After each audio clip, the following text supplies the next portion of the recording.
Dear friends, Excellencies, heads of state and government, and first ladies, former heads of state and government, and former first ladies, and heads of delegations. Special guests, Banyarwanda mwese. Abanyarwanda ndi busabe ko munyihanganira nkakomeza iri jambo mu rurimi abashyitsi bacu bari bushobore kumva neza.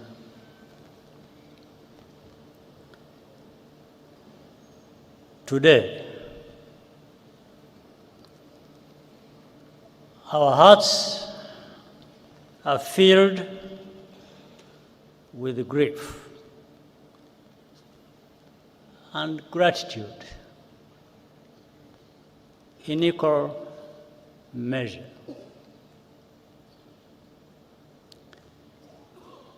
We remember our dead and are also grateful for what Rwanda has become. To the survivors among us,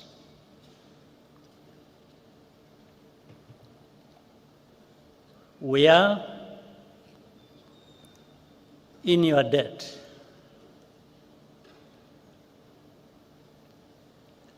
We asked you to do the impossible by carrying the burden of reconciliation on your shoulders, and you continue to do so, continue to do the impossible for our nation every single day, and we thank you.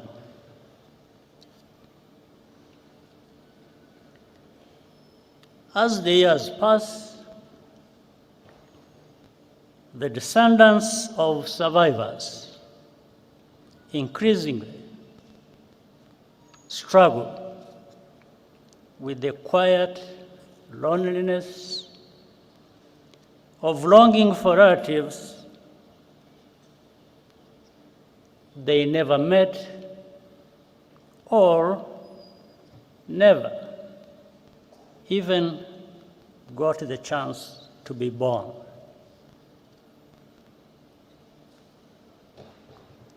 Today, we are thinking of you as well. Our tears flow inward, but we carry on as a family. Countless Rwandans also resisted the call to genocide. Some paid the ultimate price for that courage, and we honor their memory. Our journey has been long and tough. Rwanda was completely humbled by the magnitude of our loss, and the lessons we learned are engraved in blood.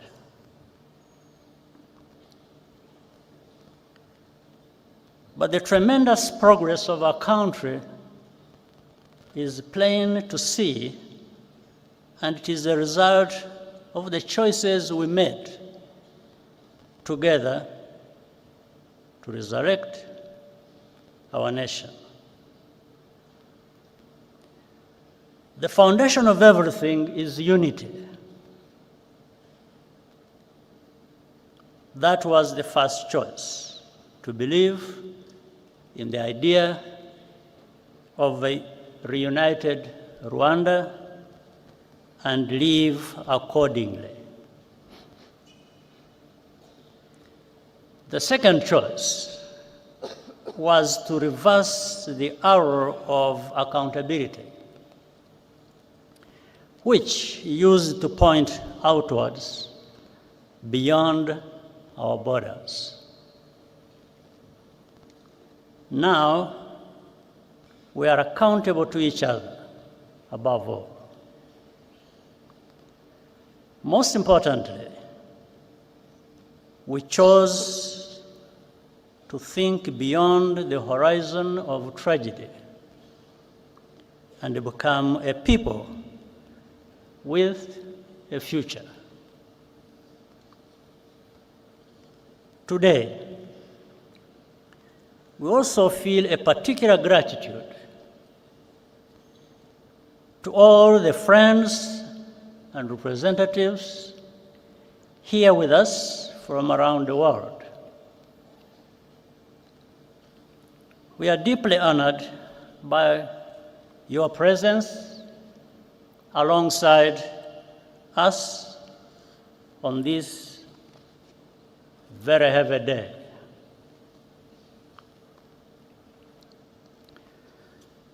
The contributions you have made to Rwanda's rebirth are enormous and have helped us to stand where we are now. I want to recognize a few while also asking for forgiveness for not being able to mention all who deserve it. For example, Uganda, which carried the burden of Rwanda's internal problems for so many years and was even blamed for that.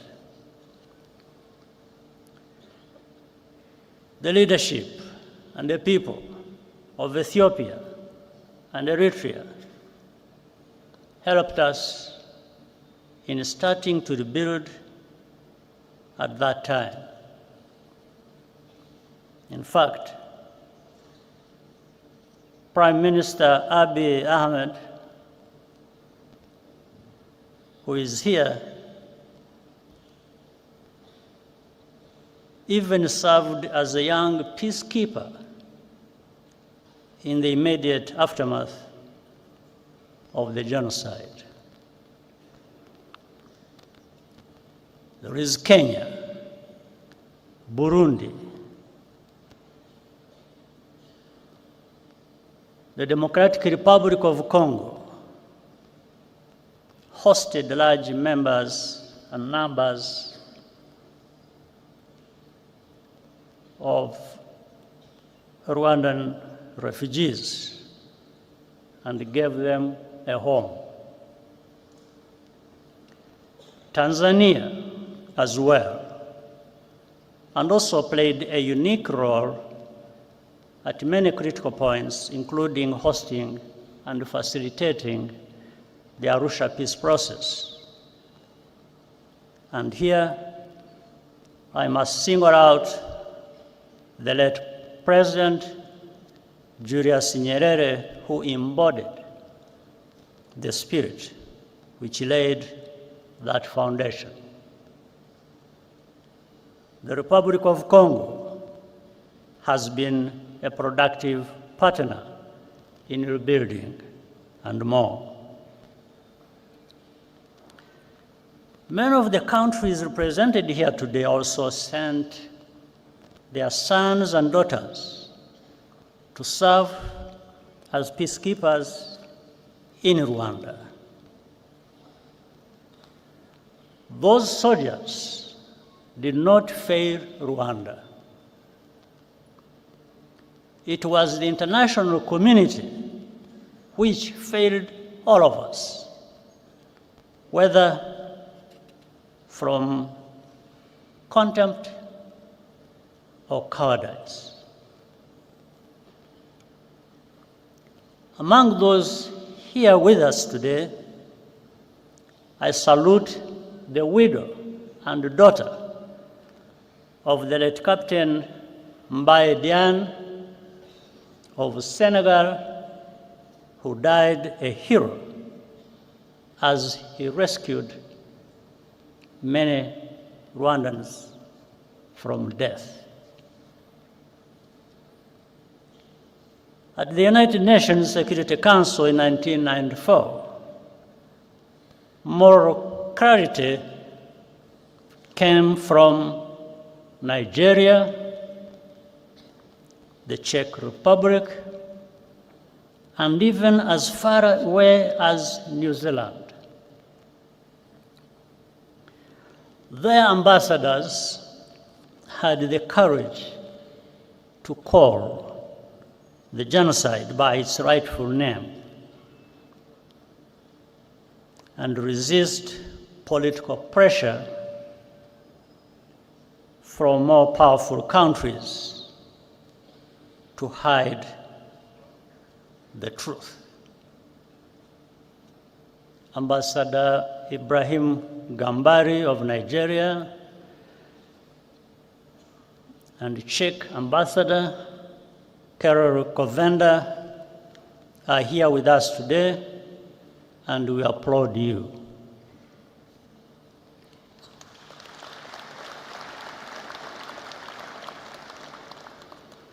Even in countries where government policy was on the wrong side of history, both during the genocide and even afterwards, there were always individuals who stood out for their honesty and humanity. We shall always be grateful.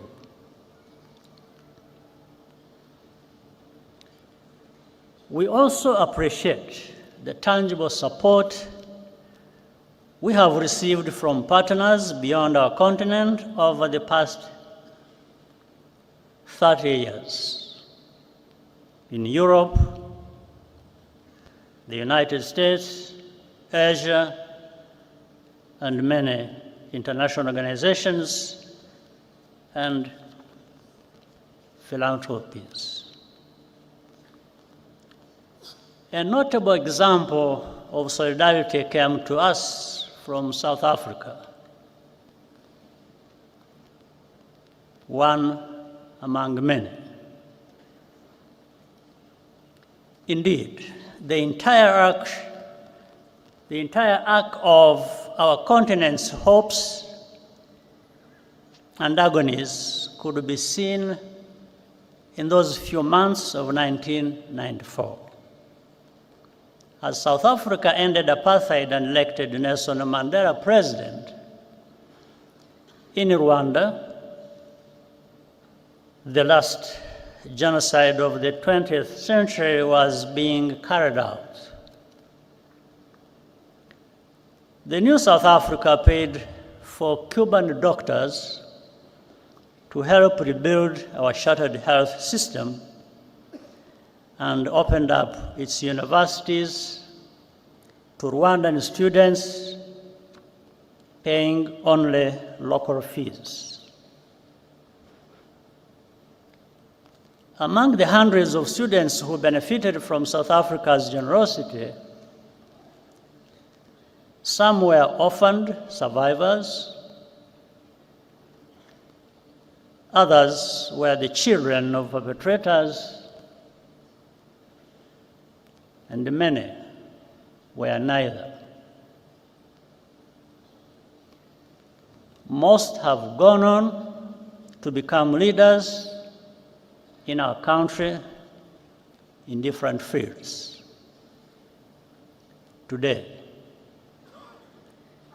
they live a completely new life. What lessons have really been learned about the nature of genocide and the value of life? I want to share a personal story, which I usually keep to myself.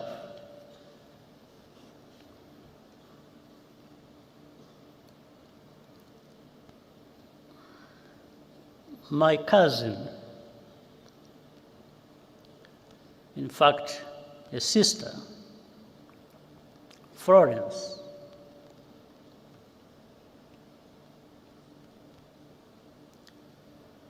worked for the United Nations Development Program in Rwanda for more than 15 years. After the genocide started, she was trapped in her house near the Camp Kigali Army Barracks with her niece and other children and neighbors, around a dozen people in total. The telephone in Francis' house still worked, and I called her several times using my satellite phone. Each time we spoke, she was more desperate, but our forces could not reach the area.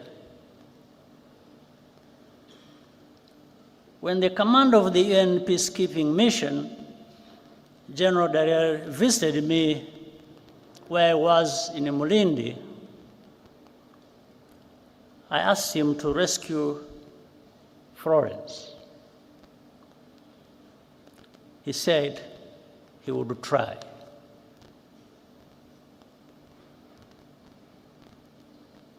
The last time I talked to her, I asked her if anyone had come. She said no, and started crying.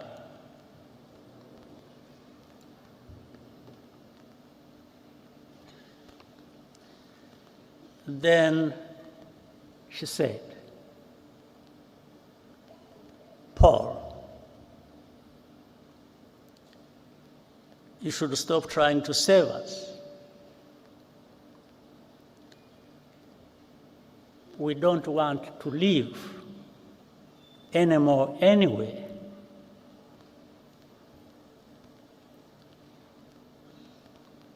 I quickly understood what she was saying, and she hung up.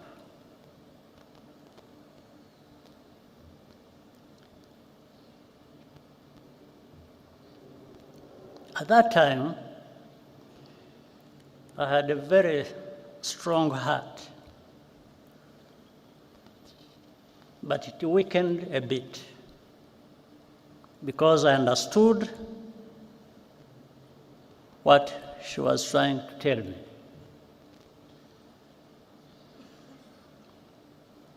On the morning of May 16th,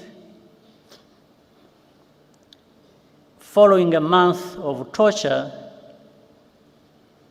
they were all killed, except for one niece who managed to escape, and thanks to a good neighbor. It later emerged that a Rwandan working at the UNDP betrayed his Tutsi colleagues to the killers. Witnesses remember him celebrating Florence's murder the night after the attack. He continued his career with the United Nations for many years, even after evidence implicating him emerged.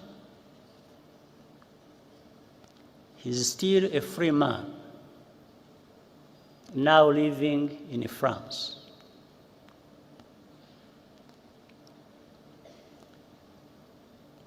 I asked General Dallaire what happened. He said that his soldiers encountered a militia roadblock near the house, and so they turned back just like that. Meanwhile, he conveyed to me an order from the United States ambassador to protect diplomats and foreign civilians evacuating from or by road to Burundi from attack by the militias.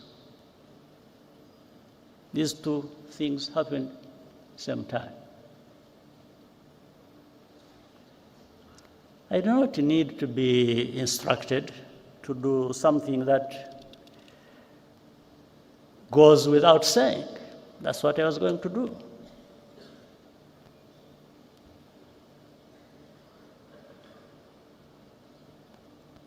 But the militias ran away, or rather peacekeepers ran away from militias, were manning a roadblock.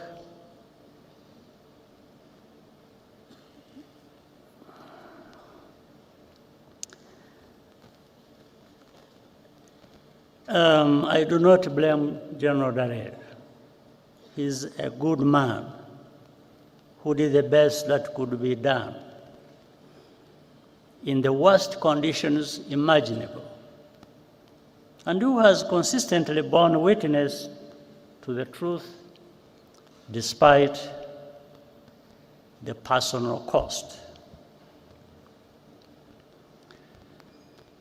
Nevertheless, in the contrast between the two cases, I took note of the value that is attached to different shades of life. In 1994, all Tutsi were supposed to be completely exterminated once and for all, because the killings that had forced me and hundreds of thousands of others into exile 3 decades before had not been sufficiently thorough. That is why even babies were systematically murdered so they would not grow up to become fighters.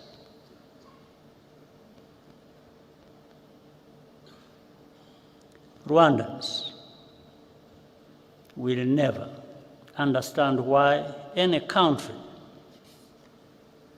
would remain intentionally vague about who was targeted in the genocide. I don't understand it. Such ambiguity is in fact a form of denial which is a crime in and of itself, and Rwanda will always challenge it.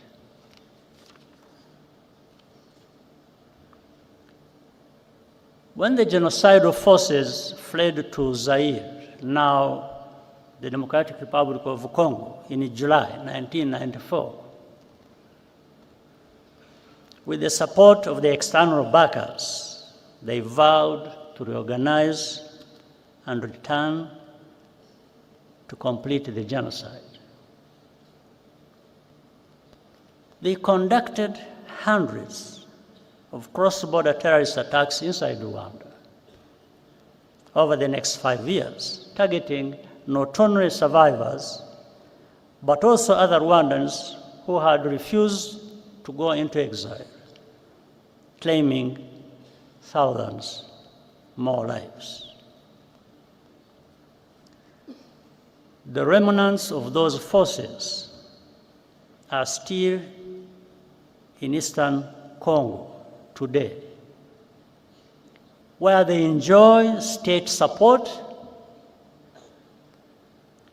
in full view of the United Nations peacekeepers,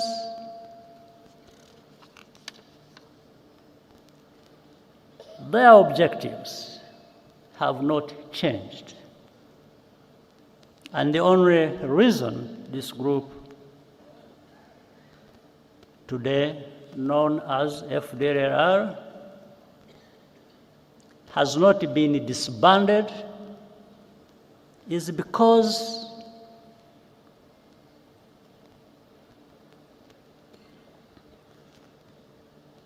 their continued existence serves some unspoken interest.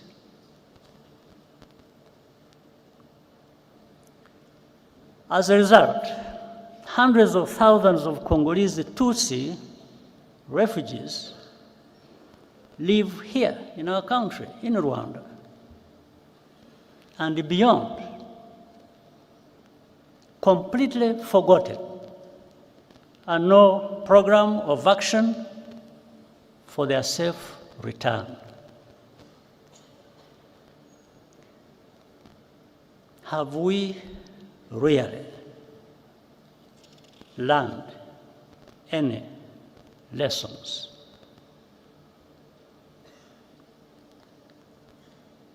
We see too many actors, even some from Africa,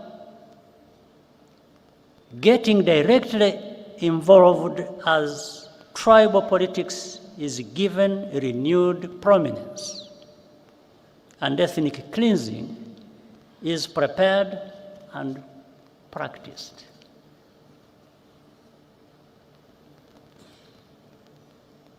What has happened to us? Is this the Africa we want to live in? Is this the kind of world we want?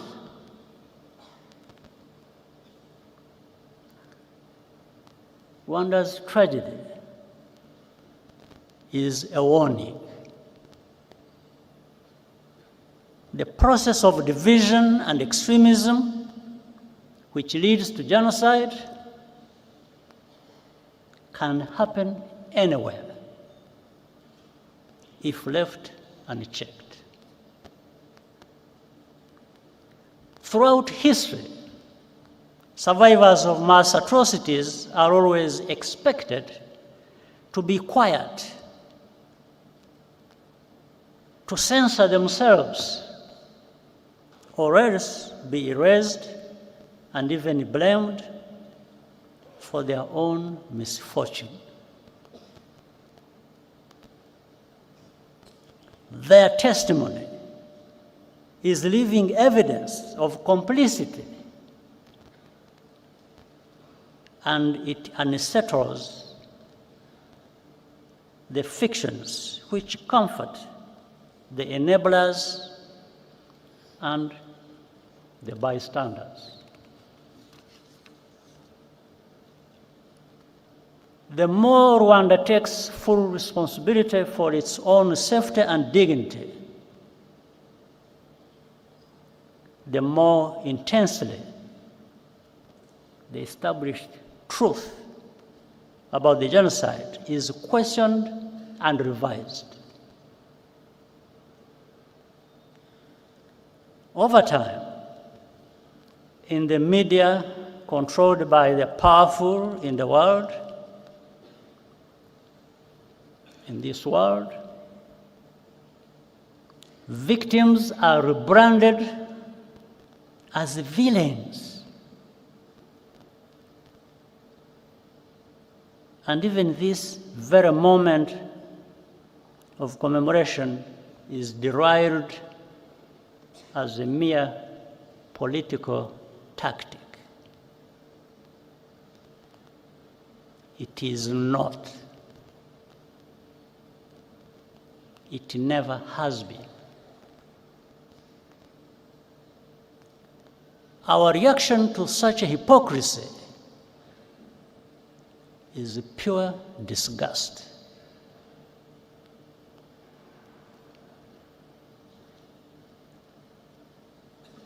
We commemorate because those lives mattered to us. Rwandans cannot afford to be indifferent to root causes of genocide. We will always pay maximum attention, even if we are alone.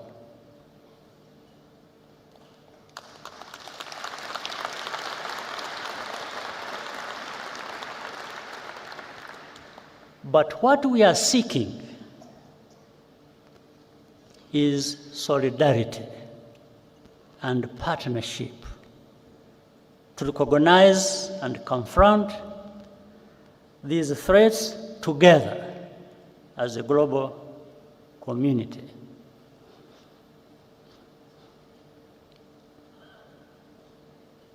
I will tell you another story.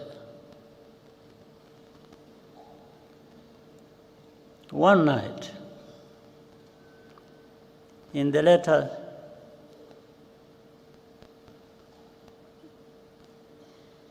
days of the genocide,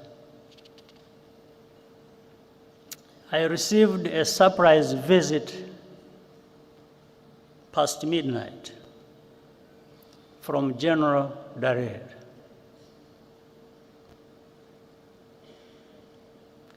He brought a written message of which I still have a copy from the French general commanding the force that France had just deployed in the western part of our country. That operation took place.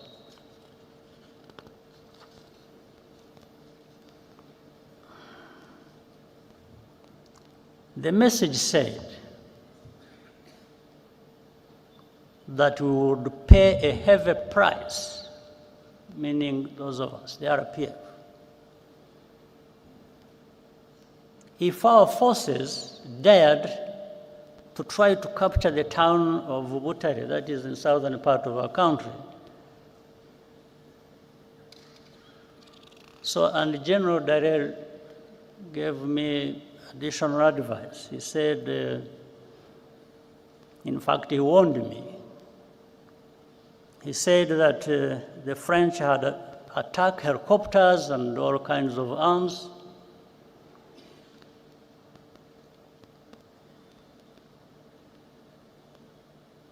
Every kind of heavy weapon you can imagine. And therefore, we are prepared to use them against us if we did not comply.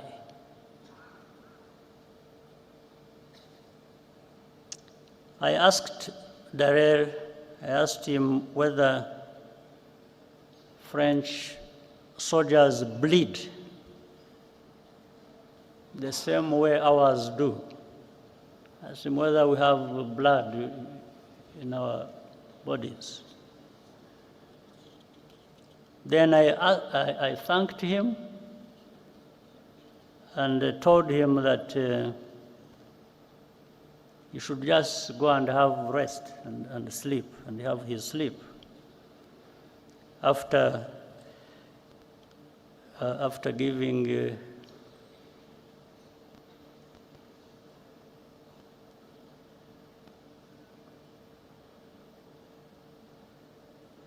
after informing the French that our response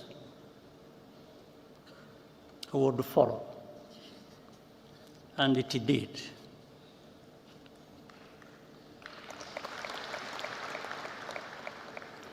I immediately radioed the commander of the forces that were actually in that direction, in that area. Is called Fred Ibingira.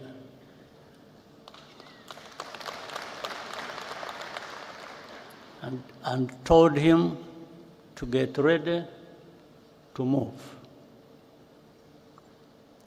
and move to fight.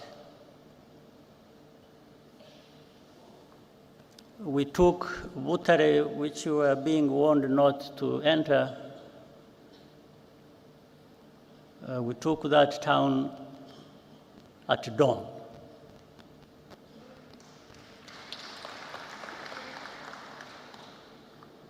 Within weeks, the entire country had been secured.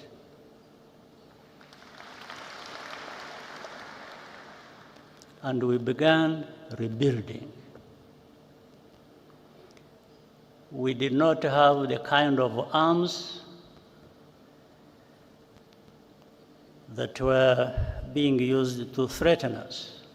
But I reminded some people that this is our land, this is our country. Those who bleed will bleed over it.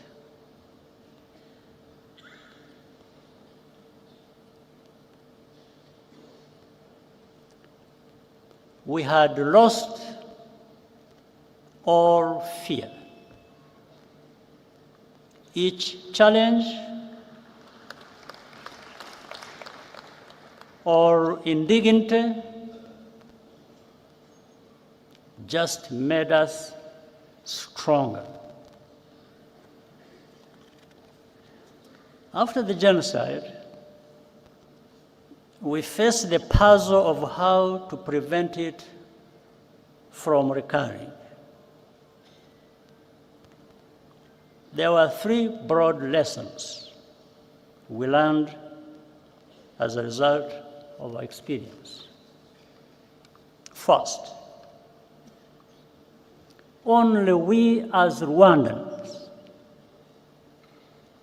and Africans can give full value to our lives. After all, we cannot ask others to value African lives more highly than we ourselves do. That is the root of our duty to preserve memory and tell our history as we lived it. Second, never wait for rescue or ask for permission to do what is right to protect people.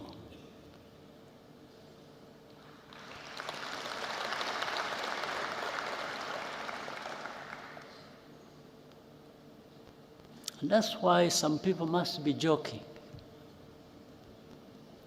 when they threaten us with all kinds of things and they don't know what they're talking about.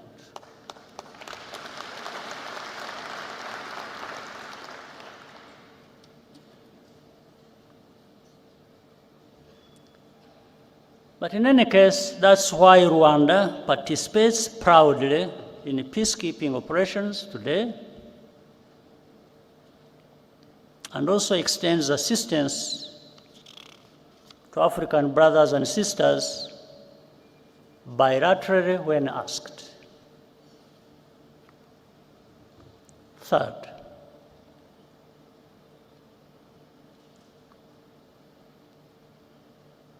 stand firm against the politics of ethnic populism in any form.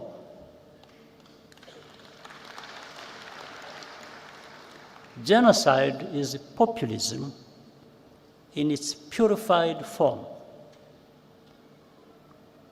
because the causes are political. The remedies must be as well. For that reason, our politics is not organized on the basis of ethnicity or religion, and it never will be again.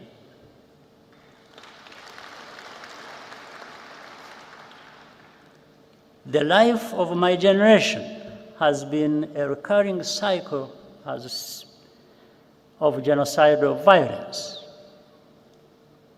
in 30-year intervals. From the early 1960s to 1994, to the signs we see in our region today in 2024. Only a new generation of young people have the ability to renew and redeem a nation after genocide. Our job was to provide the space and the tools for them to break the cycle. And they have. What gives us hope and confidence are the children we saw in the performance area, or the youth who created the tradition of Walk to Remember that will occur later today. Nearly 3/4 of Rwandans today are under age 35. They either have no memory of the genocide or were not yet born. Our youth are the guardians of our future.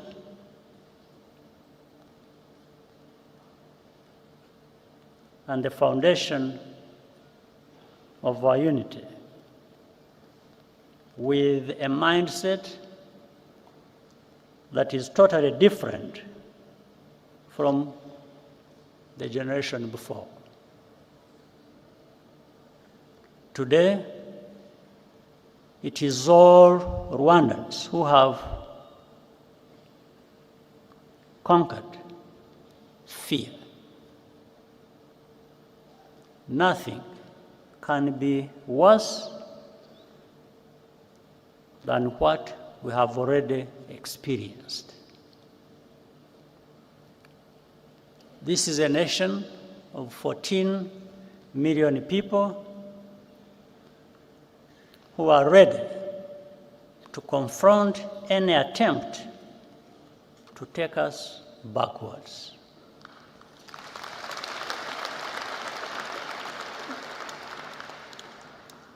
The Rwandan story shows how much power human beings have within them.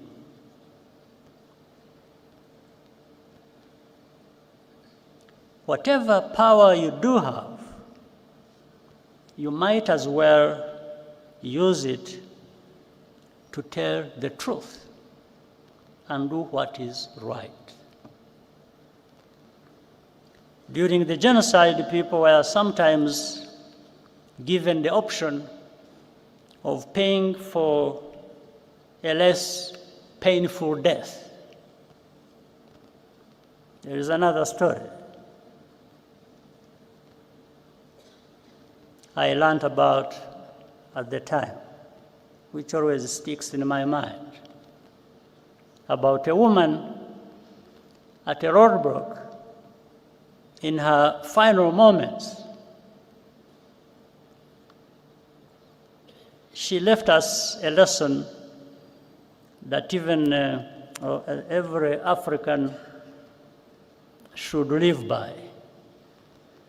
Every African should live by this lesson.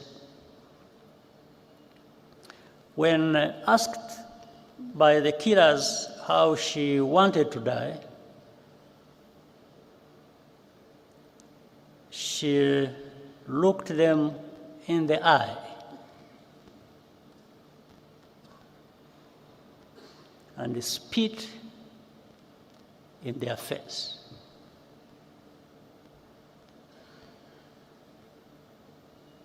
Today, because of the accident of survival, our only choice is what life we want to live.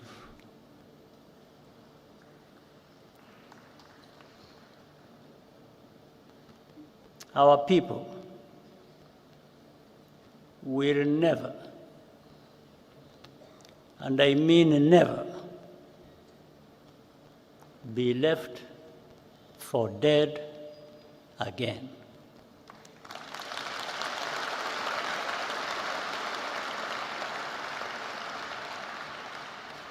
I thank you.